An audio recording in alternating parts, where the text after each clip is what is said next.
Hey everybody, welcome to a new episode. Well, I guess it's not new. I keep doing that. Sometimes they're not new if you listen to them later, right?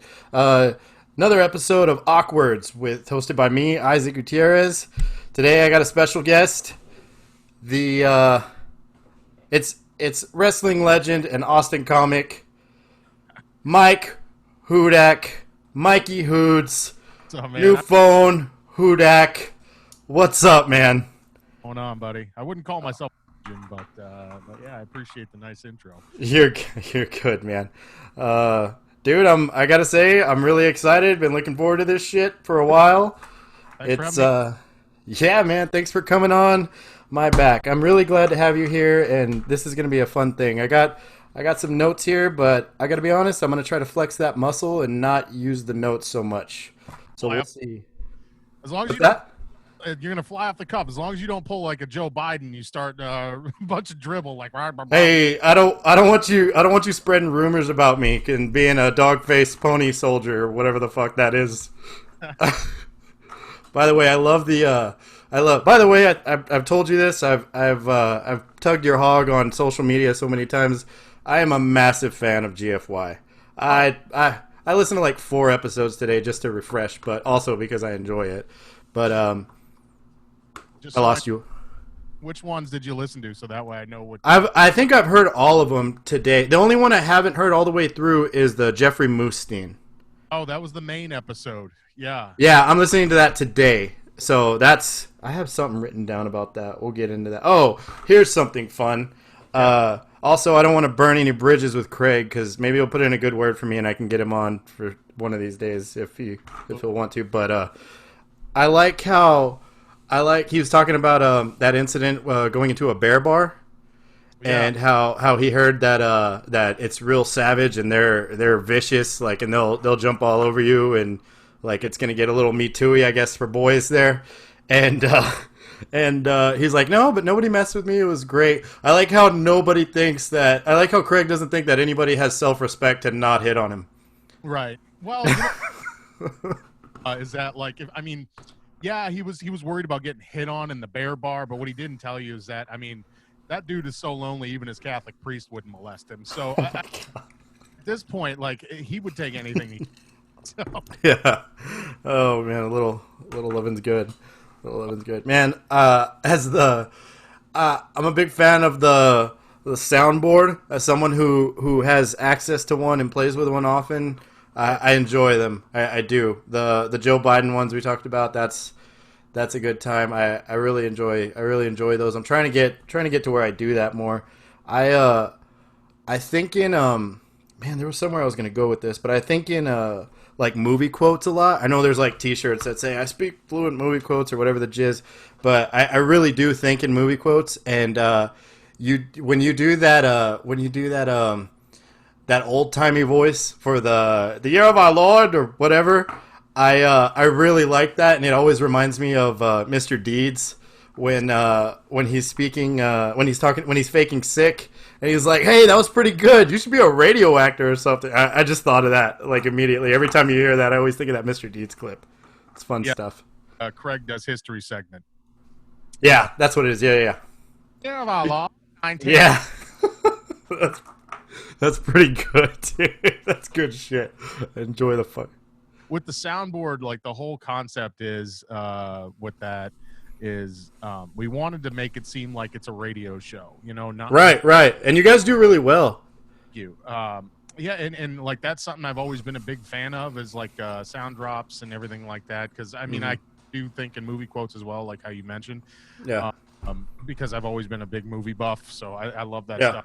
And like I'll sit there and even during the day, like I'll be sitting here having a conversation with the girlfriend, and then she'll say something, and I'll want to have the soundboard out where I can just drop in a movie quote. It's just a button and then boom. And I've actually done that a few times, which is hilarious. But yeah, it's just one of those things that it adds something extra to the show that a lot of other podcasts don't really get, like comedy podcasts. For sure.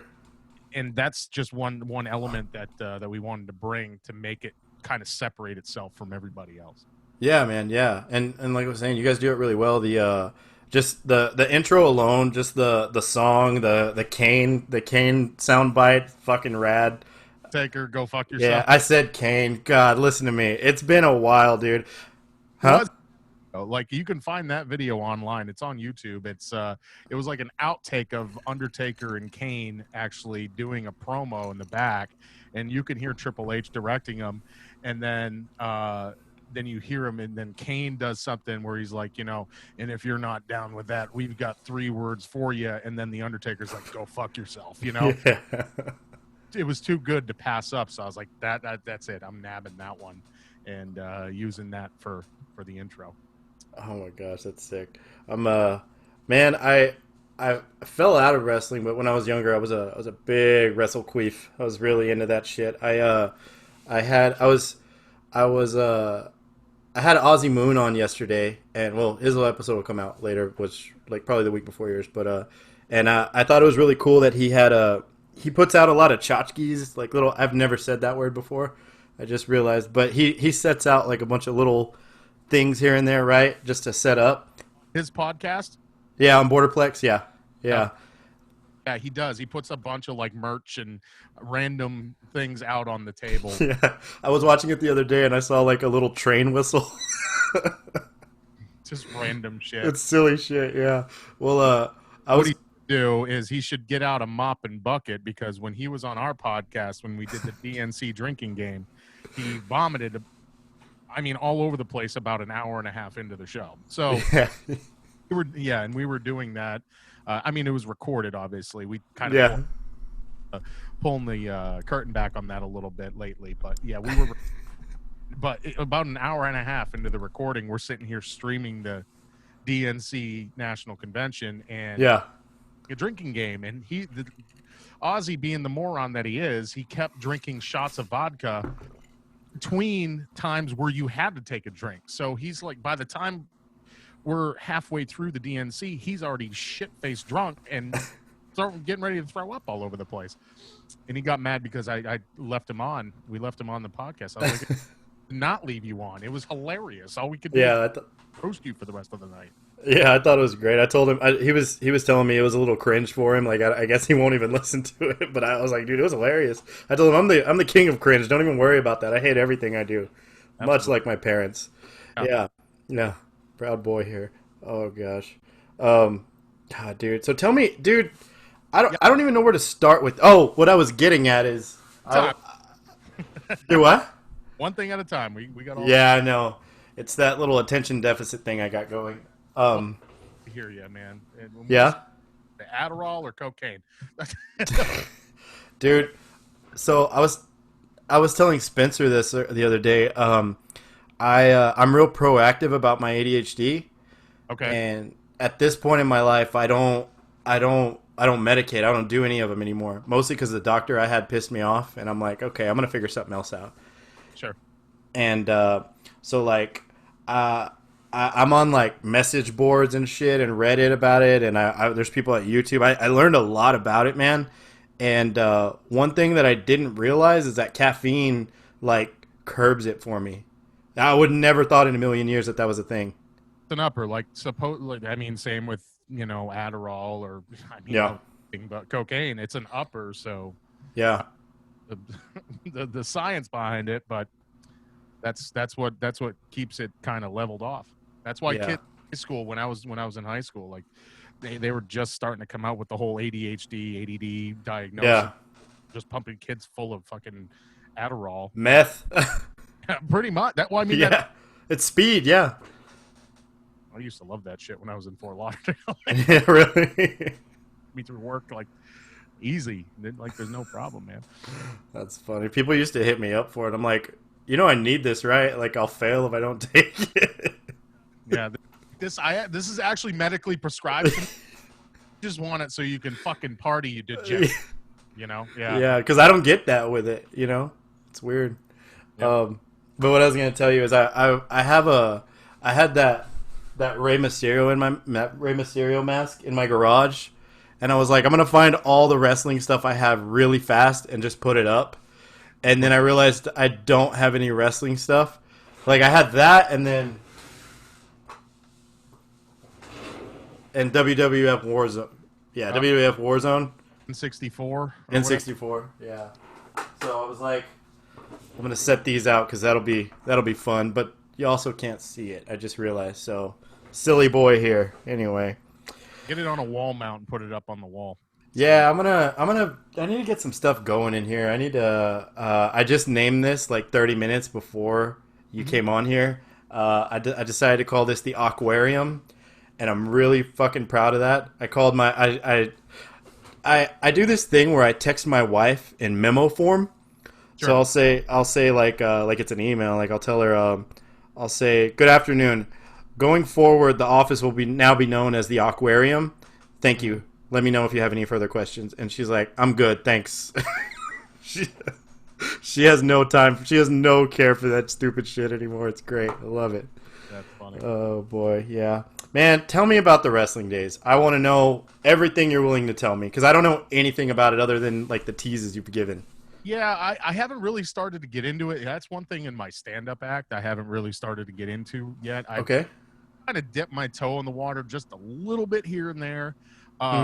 It's like that's one of the subjects where it's like, okay, so how am I going to turn this into something that's funny and not just fucking completely sad? Because I mean, if you spend your whole life doing something and that was your only career choice, it's also like the only, or describe it as, imagine having the one thing in your life that you're the most proud of that's also the most embarrassing thing in your life. You know what I mean? Because people always think about pro wrestling and they're like, oh, you mean the fake stuff? And it's like, yeah, I have to sit there and tell people, yeah, I fake fight for a living, you know? Yeah. So it's just one of those things I haven't really dipped my toe into too much. But, I'm starting to work on it a little bit. Okay. I mean, I started wrestling when I was 18 years old. I just graduated high school. Okay. Going into my first year of college, this was at UMaine. I was going to walk on, play football, Division I up there, UMaine, Orono, and I was training wrestling on the side. There was a small gym that had opened up in my hometown in Bangor, Maine, where I went to high school. And I just started training when I graduated high school. So I started training before I actually got into college.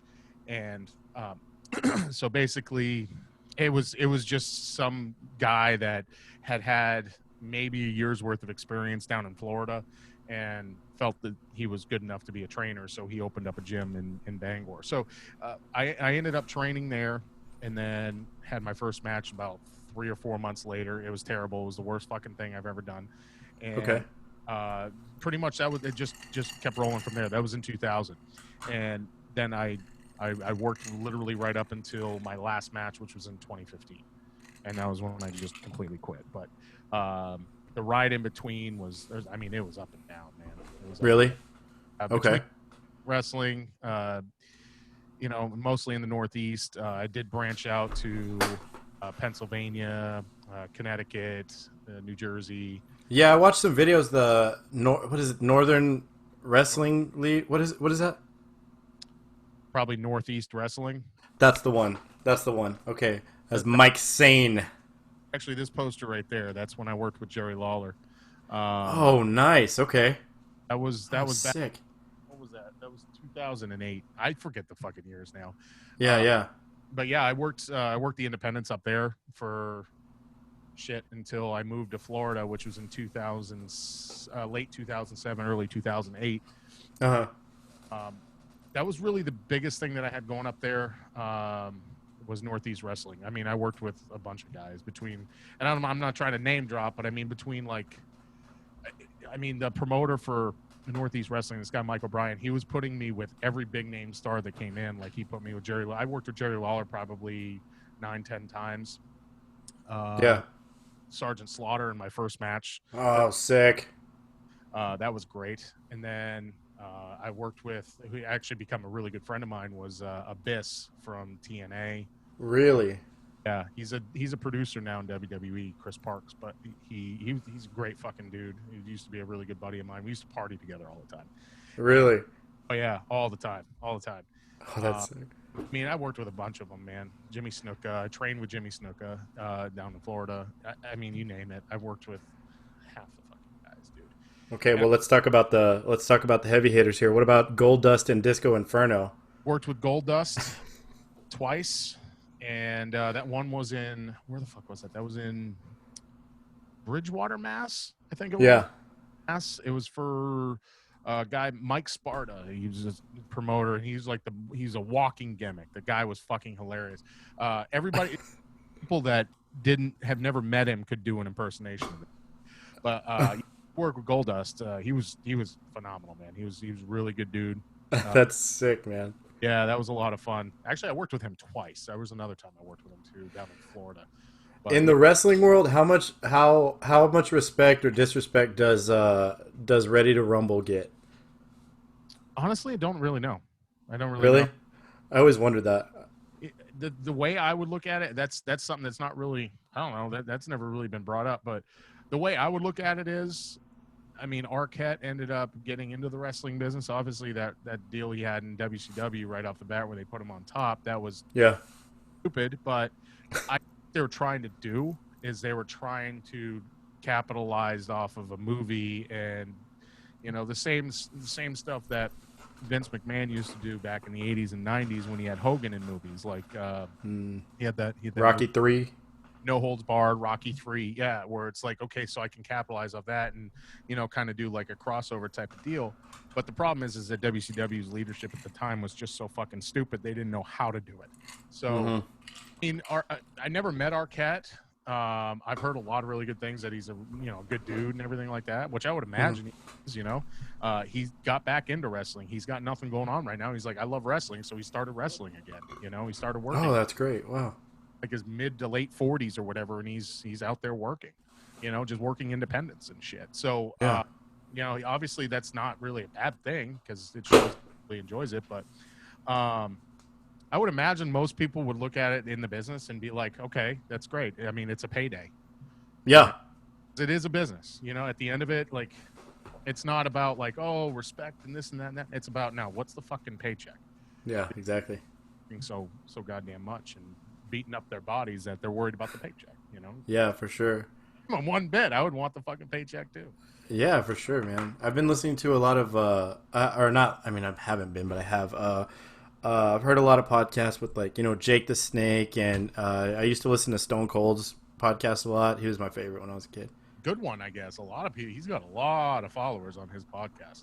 Who's Stone Cold? Yeah. Yeah. Fucking Skull, whatever it is. Well, he used to. I don't know. That's not the one I was listening to before. I can't remember what it was called. I can't remember what the old one was called. Maybe it was. I don't remember, but it was a lot of fun. I really enjoyed it. I need to listen to it again. I haven't listened in a couple years, but just hearing all the stories from the road and shit like that, man, it's wild. He's from the same hometown that my dad is from. So it's kind of like all my cousins down there like love Stone Cold, and that's kind of how I got into wrestling as a kid. You know what I mean? So it's cool shit. It was like a big family thing. So, but yeah, that's sick shit, man. Well, that's cool, man. I always kind of wondered. I didn't really know how that happened, and I'm sure you'll talk about it in more episodes and stuff. You gave me what I wanted. I just kind of wanted to know how, more or less. Talk on that for hours, because there's so much to it. Yeah. I've 16 years in the wrestling business. Oh my gosh. There's a lot of stuff there. I've worked for just about every company there is to work for. The country and everything like that. Working overseas, worked in the Bahamas, worked in Puerto Rico, worked Canada. 4 countries technically. Wow. I don't know if you consider Puerto Rico a country, even though they're trying to be a state, but Yeah. consider them a country. But yeah, no, I worked in 4 different places like that, and then of course all over the United States. But yeah. Killer, man. Yeah. Cool, dude. I'm dipping There's what? toe into them. Oh, okay. Done. Yeah. Heck yeah, man. Yeah, because I was just worried about, like I was telling you in that email, I don't, I know you got that wrestling episode coming up, so I didn't want to fuck anything up or ruin it for you, so. No, it's all good, man. Actually, the wrestling episode isn't really about me. It's about, we're going to have 2 guests. One of which is an old buddy of mine from Florida who's recently worked for AEW. And he's been kind of all over the place too. And then another guy who's another good friend of mine, who's a WWE legend, somebody that I'm not going to give his name out just yet because we're No, don't break it on my fucking bullshit podcast. But no, we're gonna give that out here pretty soon. And I mean, I'm not talking some guy that just worked for WWE for like. Yeah, you've been drawing it up, so I'm expecting somebody. Yeah. Yeah, it's a name that people will remember from like the Attitude Era. Oh yeah, I'm excited for Rikishi. It's gonna be sick, man. Actually, that would be hilarious if it was. I can tell you. Oh, dude, I was gonna feel like shit if it was Rikishi. Rikishi's actually. I got a great story about him that I can get into real quick. But yeah, there was one time in I like Rikishi. He was always really cool. When the few times that I didn't work with him in a match, but the few times I worked with him on shows. Okay. And there was one time in. Oh shit! I want to say it was like Carver, Massachusetts. He was booked for a weekend for that guy Mike Sparta, and Mike Sparta's an old timey carny promoter. Like he's always looking for a way to make a quick buck and fuck over somehow. He doesn't care. He's a drug addict. He's nuts, but that man is a national treasure. This fucking guy, it's one of the most infamous fucking stories in the wrestling business, and people that weren't even there, like I'm talking higher up, know about this story where Rikishi was supposed to work 2 nights. We did a double shot. We did a Friday night in like Bridgewater and a Saturday night in Carver, and the Bridgewater was the high school. Rikishi showed up that night. He showed up late. Sparta pissed off. Sparta's like, okay, what the fuck? All right, fine. Go out, sell your merchandise, and then you're working with this guy here tonight. And I can't remember who he was that he was working with. And Rikishi, all he wanted to do, he's like, okay, fine, whatever. Very standoffish. Rikishi goes out, works a match, but doesn't even really work a match. He goes out, they do like a dance off, and then he like hits the guy in the throat, and then the guy backs into the corner. He gives him the stink face, and then they call it a night. It was like 4 minutes. It was nothing, right? Sparta was pissed because he's like, you need to be working a match. What the fuck? I don't want to pay you. I'm paying big time. Not working a match, which I was like, okay, I understand that, But like Sparta went about it was completely wrong. So anyways, the next day, we all show up to the second venue, which is in a different town because we did 2 town loops. And he shows up. We're all there. Mike Bucci was there because he was running like a camp right there, like a tryout basically for WWE. This is when he was head of talent relations, and or Simon Dean was his name, Mike Bucci, and so he was there, and he was still working for WWE at the time. Like the show starts, Rikishi's still not there. Sparta's running around. He's pissed off. He's fucking nut. He's angry as shit. Now, the only way I can, just so you have context here, Sparta looks like he's like a 55-year-old guy. Looks like he's strung out, but he has like a mullet. He looks like a 55-year-old bar hag, like a fucking mama. That's the only way to describe him. He looks like a fucking like a chick that hangs out every day for happy hour in the and he's running around. Maniac, like that motherfucker, I'm gonna kick his fucking ass, like flipping the fuck out, and we're all like, this is ridiculous. At the time, Rosie, who was he was another one of the Samoans. He was with the Hurricane. I don't remember if you remember Hurricane and Rosie. I have some. Yeah, I remember a little bit. It's there, but yeah, big, huge, fucking 400-pound Samoan dude. Just nicest guy ever. He just, hey man, what's going on, man? Don't chill, man. What's up? I'm Rosie. Nice to meet you, man. And so finally, about halfway through the show, Rikishi shows up. He walks into through the front door. Sparta loses his mind because he's like, that motherfucker should have been. He's over 2 hours late. Blah, blah, blah, blah, blah. There's a match going on in the middle of the ring. Rikishi. Sparta loses his shit, right? Goes out, gets fucking Sparta, bolts out into the middle of the ring. Everybody that's working the match just stops, and they get out of the ring. And Rikishi's out in the crowd trying to sell gimmicks or something. I don't know what the fuck he was doing. And then Sparta gets on the microphone, starts like going off. He's like, that motherfucker right there. And now keep in mind, this is a family and friends show, okay? Yeah. This guy is literally screaming, that fucking cocksucker there, fucking Rikishi. I paid him. Blah, blah, blah. And then he's like, he sits there. He's like, and then he knocked the guy down, pulled down his pants, stuck his ass in his face. Hey, $2,000, Rikishi, $2,000. You're a motherfucker, right? Rikishi's like, he's gonna get over the fucking guardrail. He's gonna fight him. You know, we're in the back. We're all watching this. Mike Bucci's there. He's watching. He's like, okay, guys, I was not here. And then he just got to the back of the locker room because he knew that if he fucking part of that, then he was going to be in deep shit with the office, you know, over TV. So, wow. So Sparta comes to the back. They pull him to the back. Rikishi, like the security holds Rikishi back. Sparta comes back into the locker room. Now, there was this kid on the show. This kid, his name was Zach Static. And he was working a character like a dope name. Yeah, right? Well, I mean, it was okay. For the character, I get it. But his name was Zach Static, and his gimmick was that he was like the Highlander. So he came out with like a trench coat, and he had a fucking samurai sword. You just struck a nerve with me. Okay? Fucking Rikishi's in the back. Or, I'm sorry, Sparta's in the back. Rikishi's still out there. Sparta's losing his mind. He's like, that motherfucker, I'm gonna call my boys. They're gonna kick his ass. They're gonna kick his ass. And we're all sitting there. We're like, who the f*** is boys? Rosie's sitting there. He's like, come on, Mike. Don't call your boys. You don't need to call your boys, Mike. Right? And we're sitting there. We're like, who the fuck are his boys? And then we like, fuck, I think we're his boys. 450-pound fucking Samoan. I'm like, I'm all set. So then he's like flipping out. He's like doing trunk rotations like he's getting ready to fight. His son's losing his mind. He's like, I'll kick his fucking ass, Dad. I'll kick his ass. Zach Static is sitting there right next to the curtain. He has his samurai sword down there. Sparta sees it, goes down, grabs the samurai sword, unsheathes the samurai sword.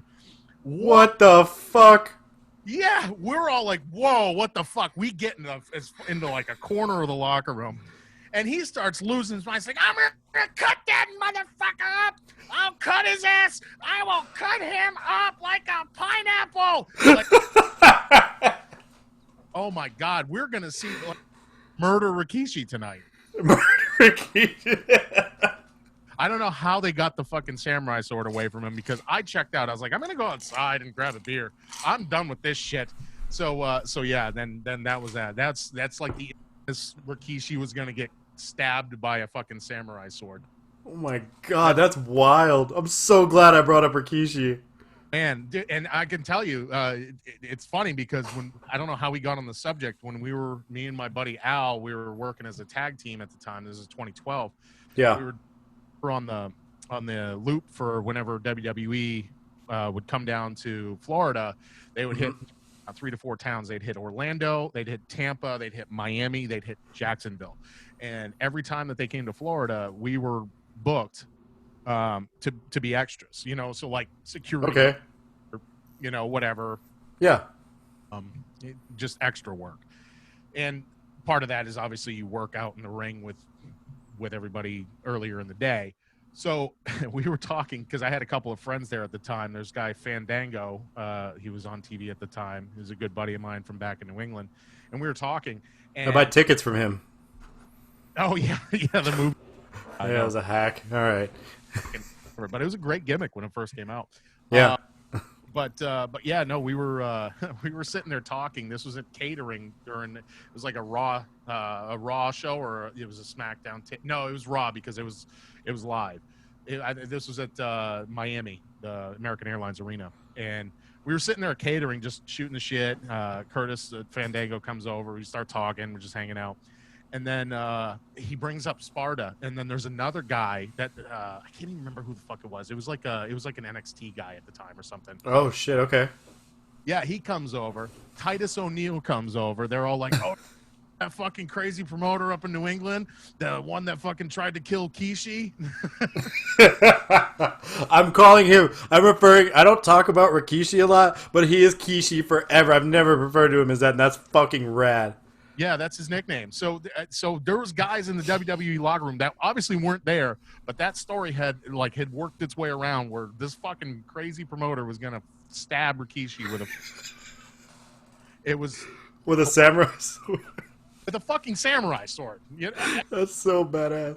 Do you have it? You know what? That's way cooler because I'm a massive Highlander fan. I'm gonna Google the shit out of this guy here in a minute. That's so funny. Yeah, it's funny. I don't know if he's still even working. He only worked that gimmick for a short time, but Oh, really?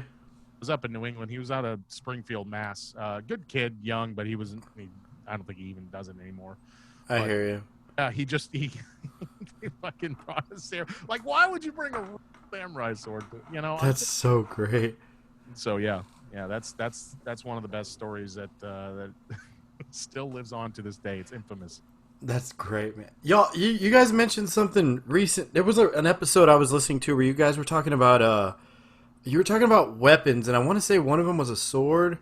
Oh no, you were talking about the brass knuckle thing, the brass knuckle bottle opener. It's out in the kitchen. Yeah. So I think Craig mentioned it was illegal. It's actually legal here.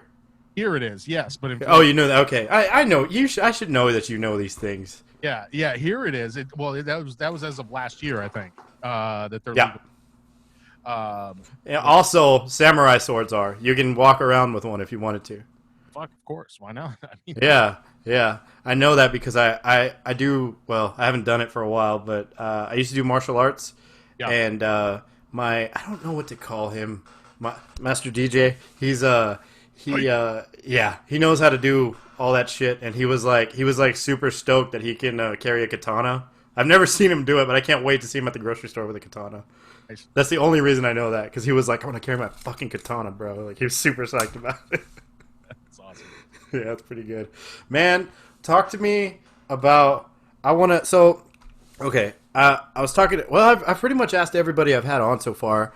So, I've been wanting to fuck around with some open mics and stuff, and I've had that on my mind. And right now, during the Rones, that's what I call Corona, but Yeah. I've been thinking, I've been very, if I'm not going to do it now, when the fuck am I going to do this, right? So, like, that's why I did this podcast, and that's why, like, with stand-up and stuff, it's something I've always wanted to do, and I have some friends who do it. There's a little scene here, nothing like Austin, of course, but, I have a buddy who does it around here, and it's something I'd like to do, like, just not even as a thing. Like, I'd like to do it more to sharpen my shit-talking skills, more than anything, I think.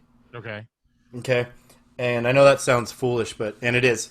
But I heard you on Packing a Can, and you were you made a really good point, and it really fucking clicked for me, man. I don't know if Dean told you this, but you said, why the fuck would you care what somebody thinks when you're on an open mic? And that, like, really hit home for me.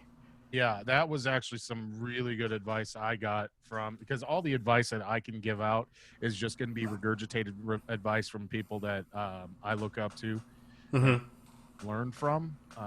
I mean, I'm not even deep enough into comedy to really be offering my own advice, other than what I have learned and most of that's from other people. Right. Yeah, as far as the open mics, the hardest part about getting up on stage for the first time, people, is going to be just the fear of being on stage in front of people. So you can get over that, which that takes time. So your first few times up, you're going to be, if you've never been on stage in front of people, if it's not something that you've done performance-wise, like any kind of performance art or anything like that, you're gonna be freaked the fuck out, because stand-up comedy literally is just you, a microphone, and a crowd. That's it. You don't have a backup band. You don't have a tag team partner. You know, anything else, any other elements there other than just you, your brain, the microphone, and the crowd. That's it. Right. That you're good.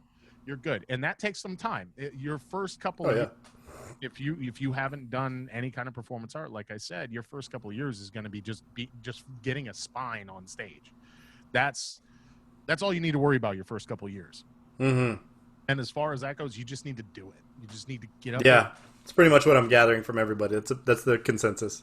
Yeah, exactly. And it's gonna suck. And Oh, dude, I don't care. Self-respect left a long time ago. I used to say the same thing, but that's how I got Yeah, the conversation that you mentioned, where I mentioned yeah. like, why would I care what anybody else thinks? There's I'm also 4 shots of Jameson deep, so that's probably temporary. yeah, of course. But the biggest thing is like when I remember doing this open mic, and this is when I got that advice. There's a comic. We actually had him on the show, Bob Keane. He's Hmm. out. Oh, he's fucking hilarious. I don't think I heard. What episode was that? That was 15. I want to Dude, say. you know your episode numbers? You're fucking baller. Think so. All I know is Wow. 15. It was either 15 or 16. Man, that's really fucking cool, man. I don't know my episodes by number. That's fucking sick, dude. I respect as a fellow podcaster, someone who has 2 podcasts. That's fucking baller, dude. Well, I just remember because I do all the descriptions. So, and then Oh, okay, yeah. See, I don't do them for the other podcast. Okay. I do all the descriptions, and I do the majority of the work on that end. But Yeah. as far as that goes, Well, I mean, the other guy's Craig. So what are you gonna do? You know. yeah. Well, Craig handles the guests. I'm just talking shit. I know. I'm sure he does. He's solid. He does. He handles the guests and everything like that, and then I do the technical end of it. He does the stuff, and then when we're on the podcast, the whole concept is I do the setups, he throws in the punchlines. So that's how we work. Okay, yeah, I can see that. Yeah, yeah. I throw the setups, he takes the punchlines. So Yeah. and then if I have a tag here and there, I'll throw it in. But for the most part, he does all the punchlines. So, but as far as that goes, like I was talking about Bob Keane, where he gave me that best piece of advice. I just got done doing a set at an open mic that was terrible.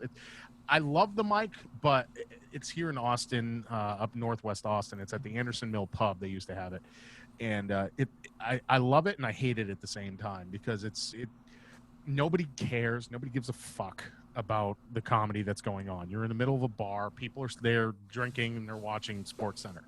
Yeah. They can Yeah. talk about what's going on stage as far as comedy, right? They Right. don't Right. give a fuck. So when you go up 9 out of 10, you're going to bomb and you're going to eat a dick. And I did a set. I was like, oh, set. And I mean, I didn't know anything. So I was like, this is a proven set that I thought was a proven set. It turns out I was wrong. And I go up, I do the set, and nobody gives a fuck. And I ate it bad, just bombed. And I got mad afterwards. I got fucking out onto the patio. Bob's out there smoking. He'd already gone up. And Bob's really loud. He's like, oh, yeah. He's fucking from Chicago. So he's the loudest comic in the room. I'm like sitting there. I'm like, what the fuck? And he's like, what's wrong with you, man? I'm like, wow, dude, I just fucking ate a dick. Yeah, I just bombed. I'm pissed. I'm fucking pissed. And he's like, oh, fucking cares, man. This is fucking Anderson Mill Pub. It's an open mic. That's where you're supposed to bomb. And, yeah, but he's like, nobody gives a fuck. Nobody knows who the fuck we are. Nobody cares. You're going to go up and you're going to bomb. Who gives a shit? I'm like, I guess you're right. But I mean, it still stung afterwards, but then I was like, then that stuck with me. Every time I go up, I'm like, I'm just working out material. I'm just trying out something. You know? Dude, what's cool is those moments like that in life, those will stick with you and you'll be able to, I mean, in my experience, stuff like that rings true for other experiences in your life. You know what I mean? The fact that I mean, how many years ago was that? That was a year and a half ago. Dude, I guarantee you that's going to be 15 years from now, you're going to apply that to something else. Oh, yeah. No, totally. You know?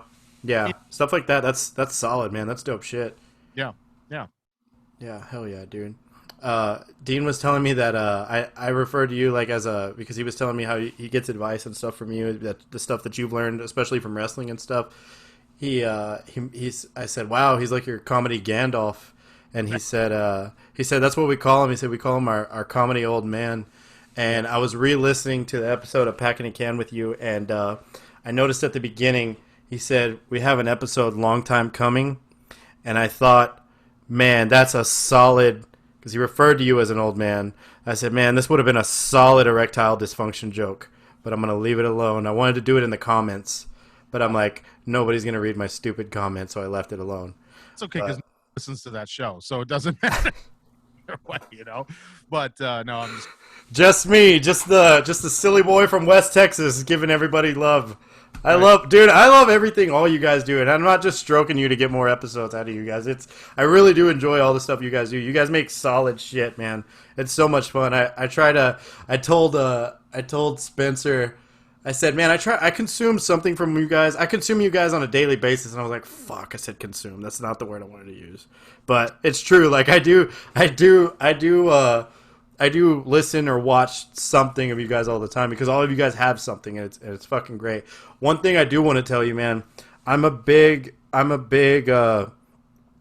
one thing that I really look for in podcasts that have two people, not that I'm some expert or some stupid shit like that, but I always try to watch the chemistry that co-hosts have together. Mm-hmm. And that's something that I always think is really fucking cool, and I always try to draw from that and say, like, man, they do that, why don't we do that, you know? And what you and Craig have is fucking, you guys really feed off of each other, and it's really cool to just hear you guys shoot the shit and fucking kick it back, and it's great. By the way, Colton Dowling is the funniest motherfucker I've ever heard in my life. Dowling is fucking hilarious. That is a silly boy. You need to hear his stand. See him do stand up. He is fucking wild. We weren't joking when we said that on the podcast. That I literally have seen him get up on top of people's tables and dance on the tables in front of these. I mean, he is so light-footedly gay. It's not even. I mean, it's awesome. We love him, and that's not. He could not possibly be more gay. But he's fucking hilarious, man. He is great. He's definitely one of the best comics in Austin, without a doubt. Holy shit! I laughed so hard. I listened to the episode like 2 days ago, and I was like, "Whoa, where was this?" It was so good. And then you guys were cracking up the whole time. I'm like, man, he's cracking these guys up. He's super funny. He is. Yeah. Dude. Great, man. Colton Dowling is definitely fucking. He is without a doubt one of the best comics in Austin. Super funny, dude. Yeah. Man, God damn it, that's great, dude. Oh, I got something here. Hold on. So, what is this? Did we already touch on that? Goddamn notes. All right. So, Maine. Yeah. Only thing I know about Maine, lobster rolls, Stephen King. Where the men are men and so are the women. Okay. I'm glad you said that. I have a saying that my uncle used to say about West Texas. And it's very similar. I don't know if it's from a movie or not. It may be, but I've only heard him say this. He used to say, "Where men are men and sheep are scared." Yeah. Is that from something? Have you heard that before?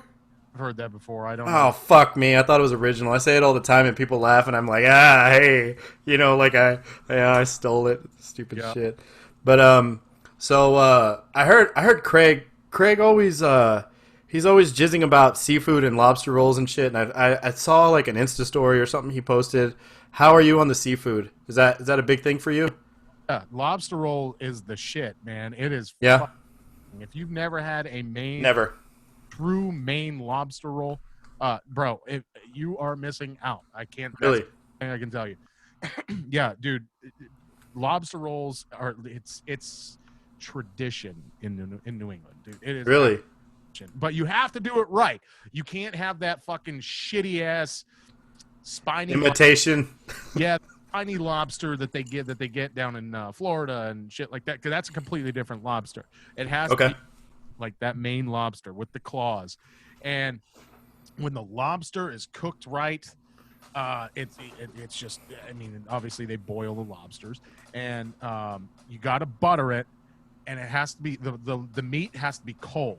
Like it's been on ice, and then you take the bun. The bun has to be toasted and buttered, so the bun is warm. The lobster meat is cold, and then there's a light mayo, okay, that you put on. Okay, dude, I'm hungry right now. I want to go. You gave me the exact thing that I wanted. This has been my new thing where I'm gonna make this a segment where I'm gonna find a reason to talk to you about food. Every guest that I have on, you gave me exactly what I wanted. I'm probably gonna have the same conversation with Craig, but we'll see. But that was you did.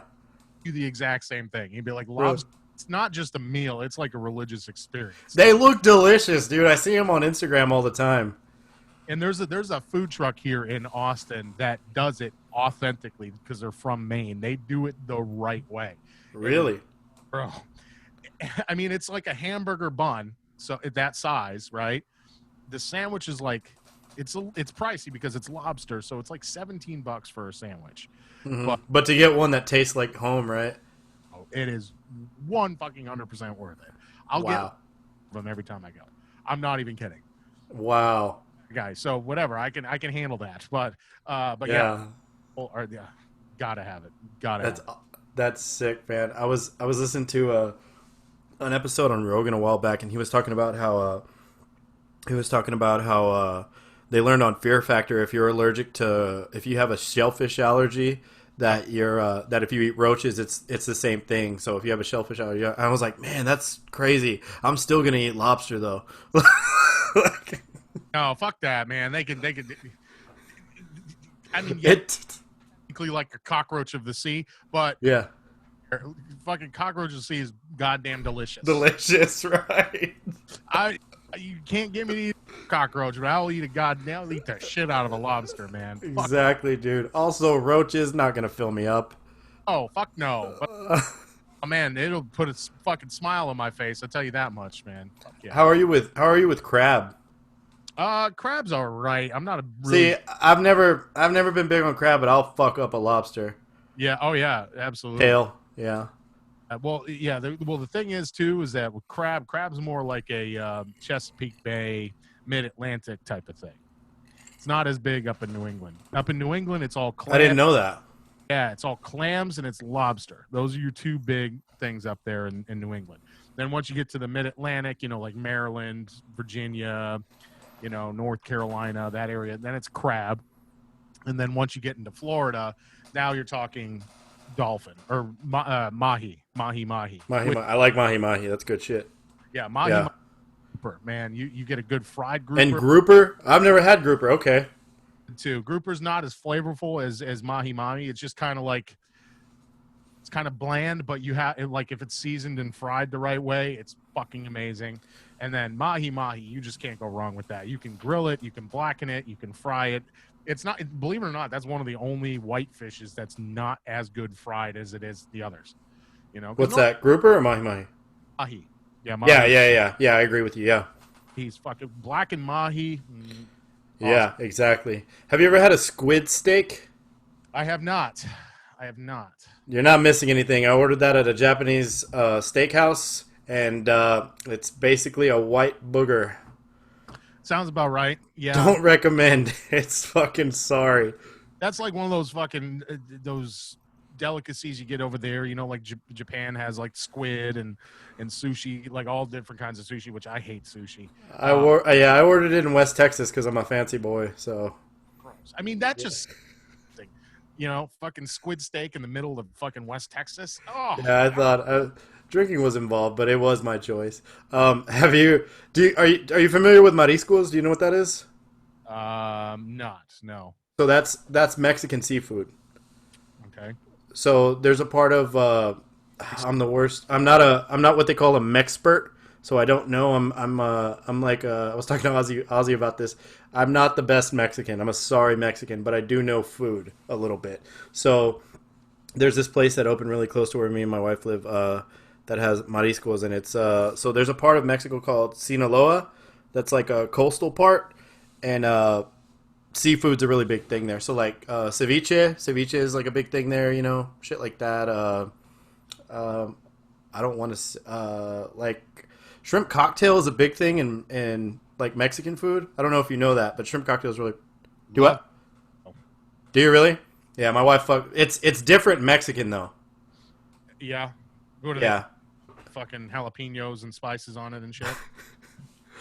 Almost. Huh? You Mexicans are nuts, man, with your food. I can't. Like, it is fucking delicious, but god damn it, does it kick my ass? Dude, like I'll be like, it's mine. I mean, oh god, man, like I'll have like authentic Mexican, and I'll be like, this is the fucking some of the best shit I've ever had. I'll wolf down fucking like tacos like a motherfucker, but like the authentic Mexican tacos, not like the shit you buy at the grocery store. You know, like Exactly. Yeah. Mexican tacos. Yeah. You know, chongas, shit like that. I'll knock that shit back. I love chimichangas, by the way. Just because who doesn't? Top. Oh man, so good. Verde sauce. Stop it! I'm hard, dude. But here's the thing, like I'll fucking wolf that shit down, and then I'm gonna be like, and I know it. I'll sit there once I'm done with the meal. I'll be like, I'm gonna fucking regret this. Exactly. And like it's almost like clockwork, man. I'll like lay down to go to bed, like 6 hours after dinner, and I'll be like, goes it, you know, it's like mariachi band playing inside my fucking stomach. Oh my God. And come on. But yeah, dude, I can't get enough of it. It's so fucking good. That's why good shit about Texas, dude. Fucking everywhere. Oh yeah, dude. We went to this new place me and my wife went to that had a bunch of good reviews. We went to try it out the other day, and even the ground beef was made with jalapenos, and there was a roasted jalapeno on top of the bun. Like it's pretty. A piece of ham on top of the patty. Oh, that sounds so good. It was super good. I still have diarrhea, but it was great. Dude. Whoops your fucking head. And it like have you? Asshole. Like my asshole, like will fucking I'll be sitting there, I'll be like, and then I'll get off the toilet and I'll be like, and I'm sure your listeners really want to hear this, but I want to hear it. Fuck them. Just kidding. I value you. And I'll be like, I need like an ice cube or something just between my cheeks because it's like fucking burning, man. I'm like, you know, and then I'm like, oh, that ain't gonna do anything. And then I'm like, some fucking lotion or something. I don't know. I need something. It's bad. I'm glad to hear I'm not the only one whose asshole looks like the back end of the Batmobile. Oh, not at all. Flames shooting out. Fuck no. And I have a tolerance. Genetically, I have a tolerance, and I still get it. Taking a fucking seriously, the only way I can describe it feels like I'm just like I have a balloon and I tie the knot, and you got the balloon. You just take the fucking lighter and you just light the fucking balloon knot on fire. Fucking squinch up like that, like, you know, singe right up. Yeah, that's what it feels like. It's bad when you're the shits that you have levitate you and you're just hovering above the. Your ass looks like a show in front of one of the hotels in Vegas. When you're sitting in the toilet and then you're just like, oh my God, and somebody walks by the bathroom door, the girlfriend walks by the bathroom door, it sounds like there's a haunted house in there, you know? Oh, you know? In Mexican food, man. That Thai food does that to me too, man. Okay, yeah, I can see that. Kicks my ass. I can eat Italian all goddamn day long. I'll feel like but I mean, yeah, as long as you don't have a gluten allergy, you're good. I don't. Thank God. Yeah, same. Fuck, man, that'd kill me. Have you ever had Mexican candy? No. Also spicy.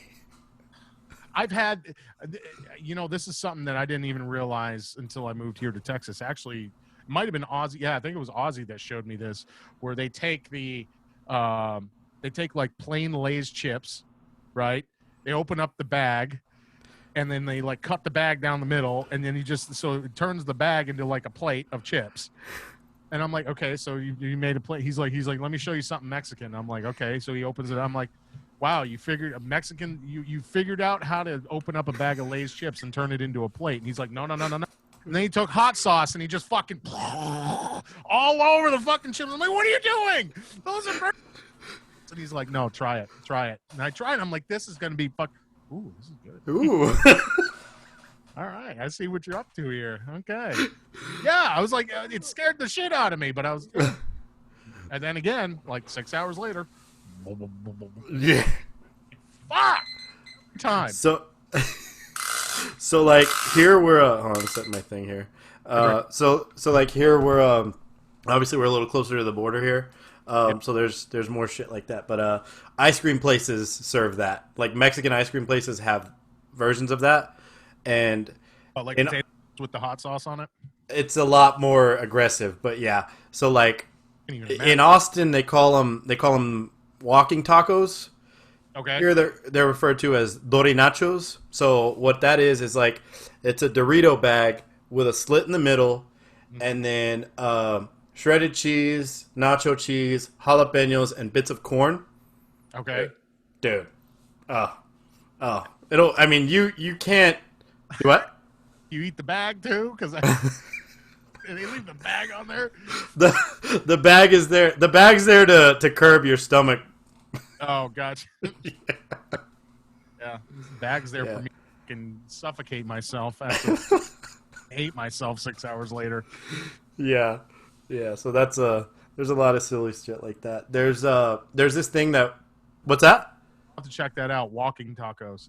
Yeah, I think there it would be called a walking taco, but here it's like Dori Nachos. That's what I'm sure Ozzy knows what it is. Call it not walking for long tacos. Yeah, it would be sitting tacos. Walking to the bathroom tacos. Fuck. There's this thing that I always get from HEB that I really like. It's dried mango slices, Yep. and it's like covered in chili powder.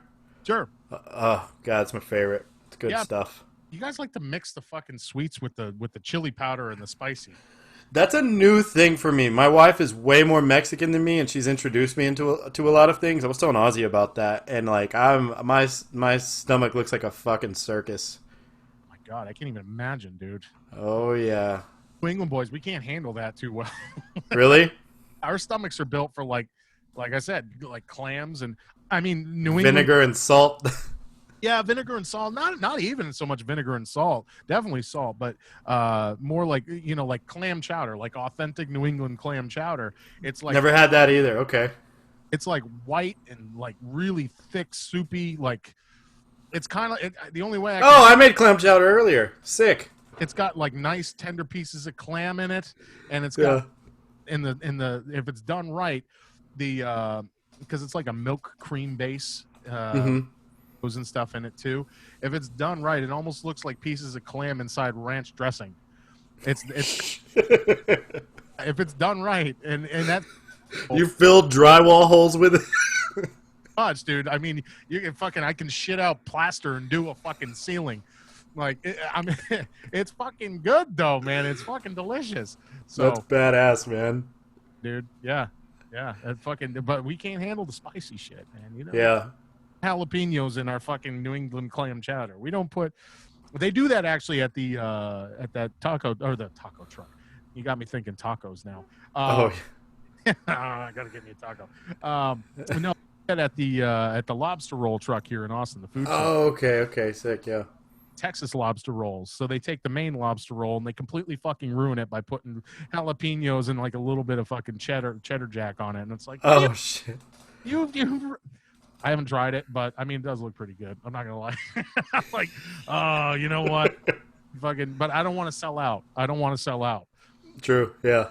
Sell out. So I'm gonna stick with my lobster roll. I'm gonna stick with my tradition. That's right. I'm a lobster roll conservative. Yeah, you're a purist. Heck yeah, man. Hell yeah, dude. Well, shit, man. We're at the top of it, dude. Do you have anything you want to plug? Yeah, just check out GFY Social Club's twice a week podcast. Obviously, you know that, but your listeners, if they don't know, twice a week we're available on Spotify, Apple Podcasts, Google Podcasts, Pocket Cast, Radio Public, and then a few other small ones that I've never even fucking heard of. Yeah. But yeah, we're on that twice a week. It's on Mondays and Thursday nights, 6 o'clock Central, 7 p.m. Eastern. 1 p.m. Hawaiian Aleutian Standard Time if you have anybody over there in Hawaii that likes to listen to podcasts.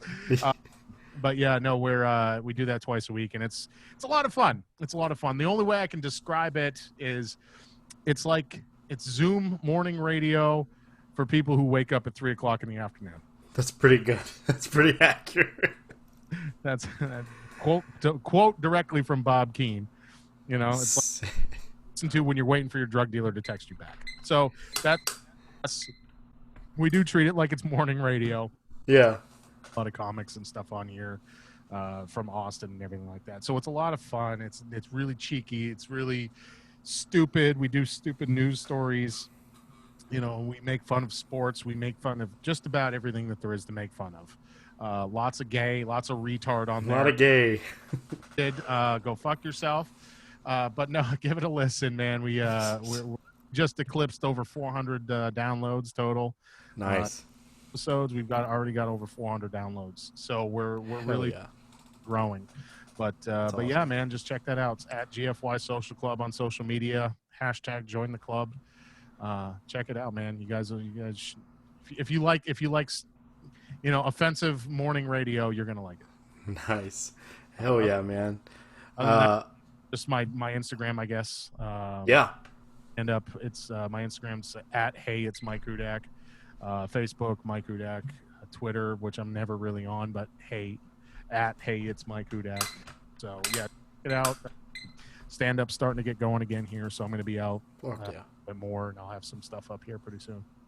Hell yeah, man. Yeah. Well, if you want to stick around for a minute, I got something I want to run by you. But thanks for coming on, man. I really appreciate it. I'm like I say, big fan. So guys, please listen, download, check out his stuff. You won't regret it. It's awesome. Thanks. Yeah, man. Thanks again. Yeah, thank you. Yeah.